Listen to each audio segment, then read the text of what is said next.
ಅಧ್ಯಕ್ಷರಾಗಿ ಪಾವಗಡ ಶಾಸಕ ಎಚ್.ವಿ. ವೆಂಕಟೇಶ್. ತುಮಕೂರು ಜಿಲ್ಲಾ ಹಾಲು ಉತ್ಪಾದಕರ ಸಹಕಾರ ಸಂಘಗಳ ಒಕ್ಕೂಟದ ಅಧ್ಯಕ್ಷರ ಸ್ಥಾನಕ್ಕೆ ನಡೆದ ಚುನಾವಣೆಯಲ್ಲಿ 9 ಮತಗಳನ್ನು ಪಡೆದು ಪಾವಗಡ ಶಾಸಕ ಎಚ್.ವಿ. ವೆಂಕಟೇಶ್ ಗೆಲುವು ಸಾಧಿಸಿದ್ದಾರೆ. ಎನ್ಡಿಎ ಅಭ್ಯರ್ಥಿ ಎಸ್.ಆರ್. ಗೌಡ 5 ಮತಗಳನ್ನು ಪಡೆದು ಪರಾಭವಗೊಂಡಿದ್ದಾರೆ. ಅಚ್ಚರಿಯ ಬೆಳವಣಿಗೆಯಲ್ಲಿ ಚುನಾಯಿತ ನಿರ್ದೇಶಕರಲ್ಲಿ ಯಾರನ್ನು ಆಯ್ಕೆ ಮಾಡಲಾಗದ ಪರಿಸ್ಥಿತಿಯಲ್ಲಿ ಅಧ್ಯಕ್ಷ ಪದವಿಯು ಪಾವಗಡ ವಿಧಾನಸಭಾ ಕ್ಷೇತ್ರದ ಶಾಸಕ ಎಚ್.ವಿ. ವೆಂಕಟೇಶ್ ಅವರ ಪಾಲಾಗಿದೆ. ವೆಂಕಟೇಶ್ ಅವರನ್ನ ಸರ್ಕಾರ ಹಾಲು ಒಕ್ಕೂಟದ ನಿರ್ದೇಶಕ ಸ್ಥಾನಕ್ಕೆ ನಾಮನಿರ್ದೇಶನ ಸದಸ್ಯರನ್ನಾಗಿಸಿ ನೇಮಕ ಮಾಡಿತು. ತುಮುಲ್ ಕಚೇರಿಗೆ ಹೋಗಿ ಇಂದು ಅಧ್ಯಕ್ಷರ ಸ್ಥಾನಕ್ಕೆ ನಡೆಯುವ ಚುನಾವಣೆಗೆ ಕಾಂಗ್ರೆಸ್ ಬೆಂಬಲಿತ ಅಭ್ಯರ್ಥಿಯಾಗಿ ನಾಮಪತ್ರ ಸಲ್ಲಿಸಿದ್ದಾರೆ. ಎನ್ಡಿಎ ಪಕ್ಷದ ಅಭ್ಯರ್ಥಿಯಾಗಿ ಸಿರಾದ ಎಸ್.ಆರ್. ಗೌಡ ನಾಮಪತ್ರ ಸಲ್ಲಿಸಿದರೂ ಸಹ ಗೆಲುವಿನ ದಡ ಸೇರಲು ಸಾಧ್ಯವಾಗಲಿಲ್ಲ. ಎನ್ಡಿಎ ಮೈತ್ರಿ ನಿರ್ದೇಶಕರು ಕೇವಲ 3 ಮಂದಿ ಇದ್ದರು. ಕರ್ನಾಟಕ ಹಾಲು ಮಹಾಮಂಡಳಿಗೆ ಶಾಸಕರು ಅಧ್ಯಕ್ಷರಾಗಿರುವುದು, ಹಾಸನ ಹಾಲು ಒಕ್ಕೂಟದಲ್ಲಿ ಶಾಸಕರು ಅಧ್ಯಕ್ಷರಾಗಿರುವುದು ನಮ್ಮ ಕಣ್ಣ ಮುಂದೆ ಇರುವಾಗ ಮುಖ್ಯಮಂತ್ರಿ ಸಿದ್ದರಾಮಯ್ಯನವರ ನಿವಾಸದಲ್ಲಿ ಜಿಲ್ಲಾ ಉಸ್ತುವಾರಿ ಸಚಿವರು, ಸಹಕಾರ ಸಚಿವರು, ಇತರೆ ಶಾಸಕರುಗಳ ಸಭೆಯಲ್ಲಿ ಶಾಸಕರಿಗೆ ಅಧಿಕಾರ ಕೊಡಬೇಕು ಎಂಬ ಉದ್ದೇಶದಿಂದ ಈ ತೀರ್ಮಾನಕ್ಕೆ ಬರಲಾಗಿದೆ. ಸಹಕಾರ ಸಂಘಗಳ ಚುನಾವಣೆ ಪ್ರಕ್ರಿಯೆಯಲ್ಲಿ ನಿರ್ದೇಶನ ಸ್ಥಾನ ಆಯ್ಕೆಯಾದ 15 ದಿನದಲ್ಲಿ ಅಧ್ಯಕ್ಷ ಸ್ಥಾನಕ್ಕೆ ಆಯ್ಕೆ ನಡೆಯಬೇಕಿದ್ದು, ಜನವರಿ 24ರ ಒಳಗೆ ತುಮುಲ್ ಹೊಸ ಸಾರಥಿ ಆಯ್ಕೆಯಾಗಬೇಕಿದೆ. ಈ ಹಿನ್ನೆಲೆಯಲ್ಲಿ ಅಧ್ಯಕ್ಷ ಸ್ಥಾನಕ್ಕೆ ಚುನಾವಣೆ ಘೋಷಿಸಲಾಗಿದೆ. ಉಪವಿಭಾಗದ ಅಧಿಕಾರಿ ತುಮಕೂರು ಗೌರವ್ ಕುಮಾರ್ ಚುನಾವಣಾ ಅಧಿಕಾರಿಯಾಗಿದ್ದರು. 1324 ಹಾಲು ಉತ್ಪಾದಕರ ಸಂಘಗಳನ್ನ ಹೊಂದಿರುವ ತುಮುಲ್ನಲ್ಲಿ ಈ ಹಿಂದಿನ ಅವಧಿಯಲ್ಲಿ ಜೆಡಿಎಸ್ ಅಧಿಕಾರ ಚುಕ್ಕಾಣಿ ಹಿಡಿದಿತ್ತು. ತುಮುಲ್ ನಿರ್ದೇಶಕರಾಗಿ ಆಯ್ಕೆಯಾದ 10 ನಿರ್ದೇಶಕರ ಪೈಕಿ ಬರೋಬ್ಬರಿ 8 ನಿರ್ದೇಶಕರು ಒಕ್ಕಲಿಗ ಸಮುದಾಯದವರು. ಹಾಗಾಗಿ ಒಕ್ಕಲಿಗ ಸಮುದಾಯದ ಸಮಾನ ವಯಸ್ಕರು ಒಕ್ಕಲಿಗ ಸಮುದಾಯಕ್ಕೆ ಅಧ್ಯಕ್ಷ ಸ್ಥಾನ ಪಡೆಯಬೇಕು ಎಂಬ ನಿಟ್ಟಿನಲ್ಲಿ ಪಕ್ಷಾತೀತವಾಗಿ ಲಾಬಿ ಶುರು ಮಾಡಿಕೊಂಡಿದ್ರು.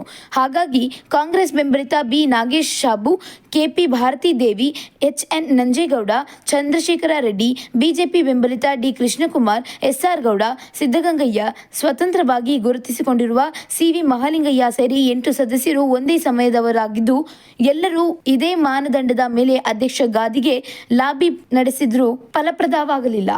ಕಾಂಗ್ರೆಸ್ ಕಾರ್ಯಕರ್ತರ ವಿಜಯೋತ್ಸವ. ತುಮುಲ್ ಅಧ್ಯಕ್ಷ ಚುನಾವಣೆಯಲ್ಲಿ ಶಾಸಕ ವೆಂಕಟೇಶ್ ಗೆಲುವು ಸಾಧಿಸಿದ್ದರಿಂದ ಪಾವಗಡ ತಾಲೂಕಿನಿಂದ ಬಂದಿದ್ದ ನೂರಾರು ವೆಂಕಟೇಶ್ ಬೆಂಬಲಿಗರು ಕೆಎಂಎಫ್ ಕಚೇರಿ ಮುಂದೆ ಪಟಾಕಿ ಸಿಡಿಸಿ ಸಂಭ್ರಮ ಆಚರಣೆ ನಡೆಸಿದರು. ಕಾಂಗ್ರೆಸ್ ಹೈಕಮಾಂಡ್ ಮತ್ತು ಜಿಲ್ಲಾ ಉಸ್ತುವಾರಿ ಸಚಿವರಾದ ಡಾಕ್ಟರ್ ಜಿ. ಪರಮೇಶ್ವರ್ ಮತ್ತು ಸಹಕಾರಿ ಸಚಿವ ಕೆ.ಎನ್. ರಾಜಣ್ಣರವರ ಆಶೀರ್ವಾದದಿಂದ ಇಂದು ತುಮುಲ್ ಅಧ್ಯಕ್ಷ ಗಾದಿ ಹಿಡಿದಿದ್ದೇನೆ.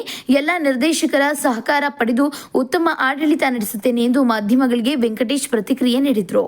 ಈ ವೇಳೆ ಪಾವಗಡ ಬ್ಲಾಕ್ ಕಾಂಗ್ರೆಸ್ ಅಧ್ಯಕ್ಷ ಸುದೇಶ್ ಬಾಬು, ಪಾವಗಡ ಪುರಸಭೆ ಅಧ್ಯಕ್ಷ ರಾಜೇಶ್, ಸದಸ್ಯ ರವಿ ತುಮಕೂರು, ಎಪಿಎಂಸಿ ಮಾಜಿ ಅಧ್ಯಕ್ಷ ಎಚ್. ಉಮೇಶ್, ಬೋವಿ ಸಮುದಾಯದ ಮುಖಂಡ ಮಂಜುನಾಥ್, ತುಮಕೂರು ತುಮುಲ್ ಮಾಜಿ ಸದಸ್ಯ ಸುರೇಶ್, ಮಾಜಿ ತಾಲೂಕು ಪಂಚಾಯಿತಿ ಸದಸ್ಯರಾದ ಹನುಮಂತರಾಯಪ್ಪ, ಆನಂದಪ್ಪ, ಮುಖಂಡರಾದ ಎಚ್. ಜಿ. ರಂಗಪ್ಪ, ಗ್ರಾಮ ಪಂಚಾಯಿತಿ ಸದಸ್ಯ ಶ್ರೀರಾಮ್, ಪ್ರಕಾಶ್ ಸೇರಿದಂತೆ ಹಲವರು ಹಾಜರಿದ್ದರು.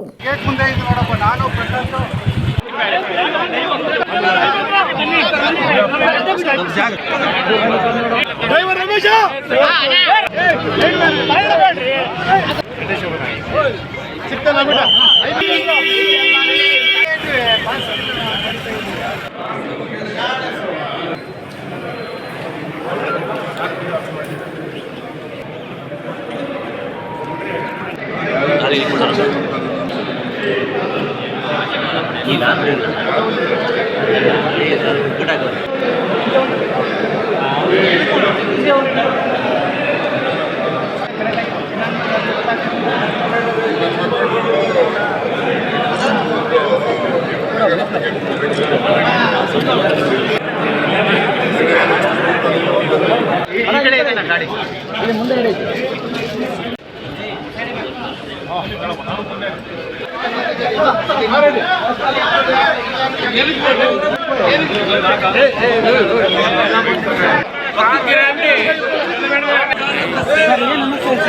ಸ್ವಲ್ಪ ಹಿಂದೆ ನಿಂತ್ಕೊಂಡ್ಬಿಟ್ರೆ ನಮ್ಮ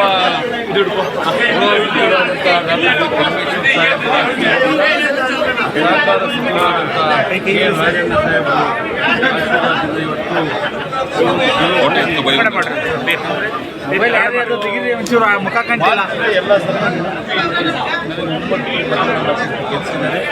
ಹಾಗಾಗಿ ಆ ಬಾರಿ ಕೆಲಸ ಮಾಡ್ತೀವಿ. ಫೈಟಿಂಗ್ ಮುಖವನ್ನು ಹೆಚ್ಚಿನದಾಗಿ ಯಾವ ಥರ ಇಂಪ್ರೂವ್ ಮಾಡ್ಬೇಕಂತೇಳಿ ನಾಳೆ ನಾಡಿದ್ದು ಸಭೆ ಮೀಟಿಂಗ್ ಮಾಡಿ ಸರ್ ರಾತ್ರೋರಾತ್ರಿ ಅಭ್ಯರ್ಥಿನ ಬದಲಾವಣೆ ನಮ್ಮ ಹೈಕಮಾಂಡ್ ರಾಜಣ್ಣ ಸಾಹೇಬರು ಪರಮೇಶ್ವರ್ ಸಾಹೇಬರು ಸೂಚನೆಯಂತೆ ನಡೆದಿದೆ ಅಷ್ಟೇ. ಅಧಿಕೃತ ಅಭ್ಯರ್ಥಿಯನ್ನಾಗಿ ನನ್ನನ್ನು ಘೋಷಣೆ ಮಾಡಿದ್ರು. ನಾನು ಅಭ್ಯರ್ಥಿಯಾಗಿದ್ದು ಸ್ಪರ್ಧೆ ಮಾಡಿ ಗೆದ್ದೆ. ಏನು ಅಲ್ಲ, ಶಾಸಕ ಶ್ರೀನಿವಾಸ್ ನೀವು ತುಂಬಾ ಆಪ್ತರಿದ್ರಿ, ಅವ್ರ ಮನೆಯವರು ಕೂಡ ಅಭ್ಯರ್ಥಿ ಆಗಿದ್ರು. ಈ ನಡುವೆ ತಾವು ಗೆದ್ದಿರುವಂಥದ್ದು ಏನು ಅನ್ನಿಸ್ತಿದೆ ಅಂತ? ಈಗಲೂ ಆಗ್ತರೆ ಮನಸ್ಸಲ್ಲಿ ನೋವಿದೆ, ಮನಸ್ಸಲ್ಲಿ ನೋವು ಇರ್ಬೋದು. ಸರಿ ಹೋಗಿದ್ದು ಪಕ್ಷದಲ್ಲಿಲ್ಲ. ವಯಸ್ಸದ ಬಂದ ಭಾಗ್ಯ ಅಂತ ವಯಸ್ಸದ ಬಂದ ಭಾಗ್ಯ ಅಂದರೆ ಅದಕ್ಕೆ ಬರ್ತದೆ ಭಯ. ಈಗ ಅಧಿಕೃತವಾಗಿ ಮಾನ್ಯ ಮುಖ್ಯಮಂತ್ರಿಗಳಾದ ಸಿದ್ದರಾಮಯ್ಯ ಸಾಹೇಬರು, ಡಿ.ಕೆ. ಸಾಹೇಬರು, ಪರಮೇಶ್ವರ್ ಸಾಹೇಬರು, ರಾಜೇಂದ್ರ ಸಾಹೇಬರು ಒಮ್ಮತ್ತಿನ ತೀರ್ಮಾನ ತಗೊಂಡು ಅಭ್ಯರ್ಥಿಯನ್ನು ಮಾಡಿದರೆ ಗೆದ್ದು. ಓಕೆ.